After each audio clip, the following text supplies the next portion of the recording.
I hope you're all well. I'm Elaton.The.Scent.God, and this is Simply Put Scents. And on this channel, we talk about some of the most amazing and not so amazing fragrances on the market today. My goal is to help you smell awesome, but never ordinary. And I am absolutely blessed and lucky to be seated next to the awesome, iconic Roja Dove of Roja Parfums. And I wanted to interview this gentleman for so long, and I'm so lucky that I have the opportunity today. Welcome, Roja. Thank you How very are much, you? Elaine. I'm just great. I don't know if I'm going to live up to that introduction, but thank you very much indeed. You've heard so many better ones, I'm sure. Thank you very much. Well, it's a pleasure to meet you again. I'm so curious to learn about the direction of the Roja. Well, first of all, how are you? Welcome to New York. I'm just great, and it's always lovely being in New York, and it's lovely being in Bergdorf's. I've always had a very special relationship with this store. It was the very first store I came to when I started working internationally. That's amazing. A long time ago. Yeah, so it was very special. When you went to Scent Explorer, how was your experience? No, Scent Explorer was fascinating. I mean, I've been asked by Max if I'd go there since it started. And whenever you have the opportunity to meet the people that love what you do, but hear what they say and what excites them, right? That's always a lovely thing. So it was a really good experience. I can imagine. I can imagine that so many people were trying to get questions answered. And well, I think the bouncer, they had a bouncer, which you. I always think is quite a funny thing. And he was really lovely. And I think that he's now going to apply for a job at the next Madonna concert. Oh. Because everybody was kind of trying to jump up on the stage to say Amazing. hello. He wouldn't let it. It was funny. Anyhow, it was great. I'm so glad that you had a good time. I wish I could have went this year, guys. I've been so busy in the building, so I couldn't even do lives last week. I've been swamped, but luckily, you know, this all worked out. So I am really curious to discuss with you the direction of Roja Parfums, the future of Roja Parfums. So I guess we can talk about the past, present, and the future. Okay. I've noticed that this year, in 2024, you've released more fragrances than since 2017, which was a very prolific year for your line. This year has been absolutely amazing. I think you've released about 7 different unique fragrances this year.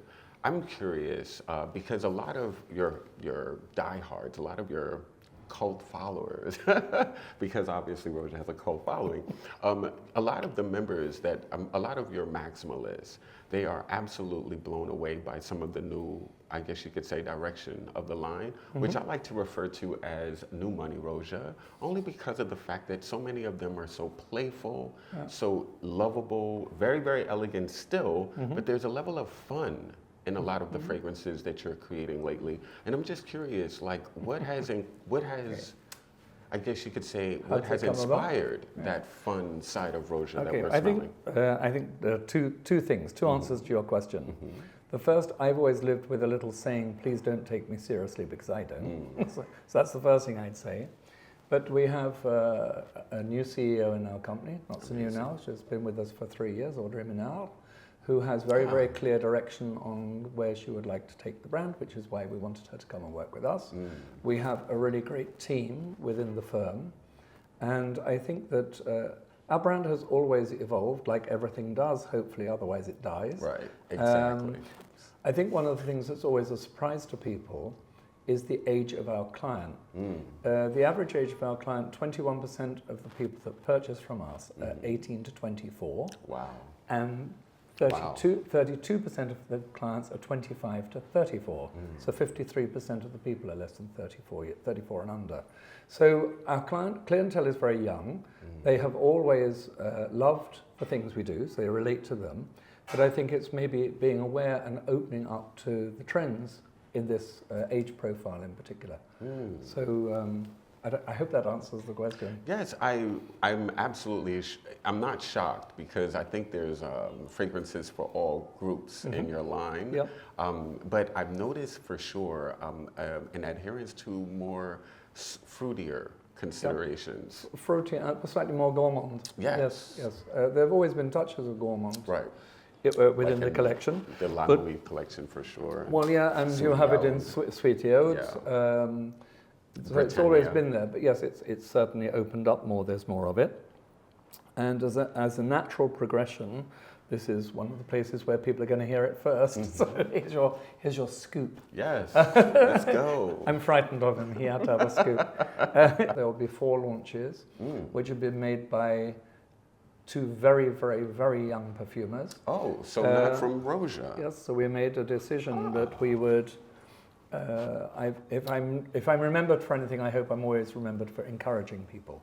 I somehow or other always find time, to meet people, reply to people, starting their careers. I hope I've always been supportive of people's development. That's awesome. And so where there's been a trend for ages of collaborations, so as we know, one of the most famous maybe is Fendi and Versace with Fendace and all of this. Yes. We decided that what we wanted was to really harness the power of people right at the start of their career and to see how these people would create making sense which really fit within the profile of Roja. The thing that was very unusual for them is that they got total carte blanche on the formulas. Oh, wow. Now, that's a term that I think is really overused within our industry. Lots of people, carte blanche, but they really had carte blanche on both creativity and also price. Wow. One of the perfumers, both perfumers' work I think is lovely, otherwise I wouldn't have signed them off. They put their submissions in, I did the evaluation of them, and then I gave the feedback. I think it's very interesting when people don't really understand something. A lot of people make a comment without bothering to really find out what they're talking about. So, for example... very true. So I love the thing, people love opining too. I always, as long as you know it's an opinion and not a fact, that's fine. But in the 1990s and 2000s, you have a raw material called dihydromercenol, which was incredibly big and popular. And so when the fragrances came, I then looked to see what the creative thought process was. And I see the word want to modernize, and I think, well, you don't understand, our age profile is already 18 to 34, the bulk of it. So people think of our perfumes as very modern.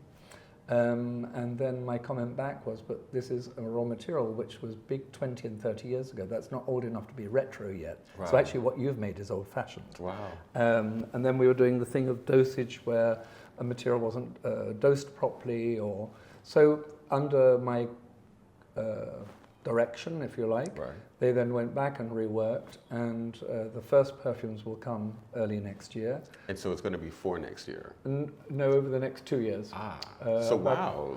Yeah, so the first of them is made by a perfumer called Antoine, and I believe that he will be in the future an incredibly big name within the industry. I'm absolutely positive of it.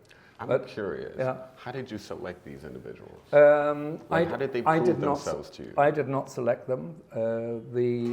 There were 2 oil manufacturers, compounders that we've worked with for years, and one other where the global CEO I've known for years who'd always said, I'd love to work with you. If ever we get the chance, can we? Wow. So I said, okay, well, as the saying goes, be careful what you wish for. Right.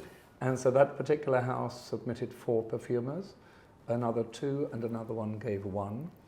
And the work came. There was a brief, an overarching story for where the fragrance would sit. Gotcha. But then they had total creative freedom. That's absolutely shocking. Yeah, I have to be honest. It is shocking, of course it is. It's audacious, but I have to say, without wanting to sound arrogant, we really shook the industry up. I mean, when we launched our brand, there was really nothing much in the industry like what we did. Right. And I don't mean that to sound arrogant. I've been around for long enough to know I can say that as a fact. You surely can. And with your whole chest. And so they had this overarching brief, and then they interpreted it as they wanted, because the whole point of being creative, the more you harness someone, the less creative they can be. Correct. So it was, let's see how creative these people can be. And so when the scents came, my work was to evaluate them, and then I selected the ones that I liked the most. I went through with Audrey and the team, and then to see feedback. Then they got feedback, then they reworked. Amazing. And in the houses, when they heard what had been selected, I know in one of them, I think a bottle of champagne had never been opened quite as quickly. Oh, wow. And it's, I hope that it really helps to young people Wow. open very big doors for the future of their career. But it's very, very exciting for us. That's And it was awesome. very exciting for me. It's exciting for me to understand somebody else's thought process. You know, I learned about perfumery a very long time ago. And I hope that my work has always been contemporary. Right. Our client base says that it is. Absolutely. But you always have to look for the future. So I think this is an incredibly exciting collaboration. And one of the first places I'm sure it will be smelt will be Bergdorf, so I'm sure the clients here will love it. I cannot But wait. it's I was blown away by them, and I have sort of smelt fragrances for a lifetime. Absolutely. And to have something that really knocks your feet away, if you say that in American, I don't know if you do, but Knock your shoes off. Right. something like knocks your socks off. These fragrances did that, and all the trade that have smelt them, all blown away by them. So part of the future, without question, will be the work of these very young perfumers starting their career. That is absolutely awesome. Since these are new perfumers for your line, and they're young, they're obviously coming with a new perspective as opposed to creators who have been in the industry for decades. Is that also part of the consideration? It's 100% the point, because if you take somebody, it's very easy for people to end up becoming formulaic in whatever they do. Some people might just call it a style, but it's also easy for things to become, you do it that way because that's the way it's done. So without going into it, because I become really boring with it, but there was like one of them created a chlorophyll accord. Okay, well, what does that mean? And then looking at the process of how he created the materials to go into the accord he was going to create. So it wasn't just an accord, he actually had to create the materials to make up the accord. It was fascinating. And then, of course, what you get in our fragrances, what you mentioned at the beginning, we have an incredible complexity. Even the fragrances that seem really light and easy, bright and breezy, like Burlington or Solar Blue, or they seem easy, but actually when you smell them, they have huge complexity, which is what people, I think, love about them, because you find there's still always something to discover. And that's what these two perfumers captured. They captured the thing of making something which was incredibly elegant, very refined, and with complexity, but very accessible. And I think that's the key. And that's a very, very tough, I guess you could say, line to travel. Very much so. I definitely think if anyone can accomplish it, it would definitely be Roja Parfums. I am absolutely curious about something. I don't know if you heard this story. What's that? A few months ago, Marissa chatted with me. She said, Elaton, what do you think would be an amazing idea for the Roja exclusive for this year at Bergdorf's? And I suggested, and I should have said, let's discuss it. But I suggested, right off the bat, because I just love to share ideas and I have so many ideas in this brain, I suggested, well, Mr. Dove has never done a full-on tea fragrance. He's a British perfumer. Tea and Britain So we have you to thank for this are idea. literally hand in hand. Yes. And I suggested, what if you created a beautiful tea scent built with dark notes in the base and a fruity top? And she said, oh my gosh, I think that could work. And literally months later, I smelled the maca, and I was absolutely blown away. I am so curious. So this year's releases from Roja are all Roja creations.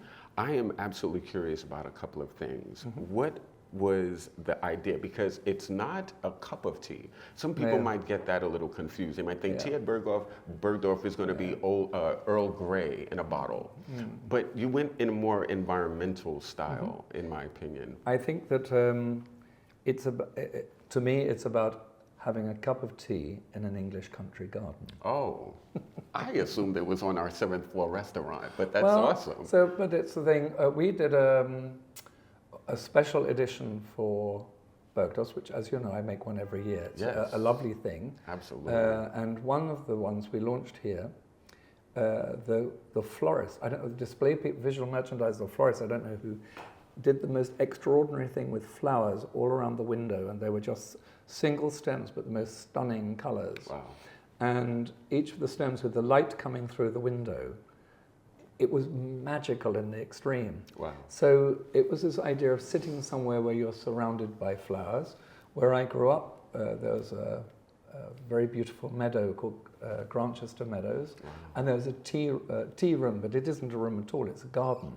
And so I think this idea of sitting in nature, drinking a lovely gift from nature, and then there's this very warm honeyed note in it, which kind of wraps you up. And I think when you walk into a store like Bergdorf's, you're cocooned. It's like when we were walking to get here, it's like lunacy outside where the city is just so busy. And even those stores very busy, when you step in, there's a sort of sense of calm with it. And I hope that that's what's been captured in this fragrance. I absolutely adore it. And I have to say, it's been extremely well received. Like, it's shocking. I don't even think we have any more bottles left. And that is absolutely amazing. That was the great lark of it when I was with Audrey yesterday. And she said, I think they've got 7 bottles left. And I think, well, I've flown metaphorically halfway around the world to launch fragrance. We've got nothing to show anybody. That's hilarious. It's gone. But so therefore, maybe you should come up with more ideas. I would absolutely be honored. I would be honored. Oh my gosh. Well, I just wanted to thank you so much for sharing some time with me and my audience today. I am absolutely honored to chat with you. I am a huge, huge supporter of the Roja line. I think they're absolute timeless artistic creations that I think will stay relevant for the next 200, 300, 400 years. I think they're excellent. Very, very kind, because my one great desire was to leave some legacy behind. So you've just told me it will happen. Oh my gosh. So thank you very much. It was a pleasure. Thank you very much. And thanks for your support, everybody. Thank you so much, everyone. I will be back next week, and I hope you all have an amazing day. Take care, and I'll see you soon. Be well. Bye. And you know what else? Screw you guys. I'm going home. Cartman! Screw you guys. Home.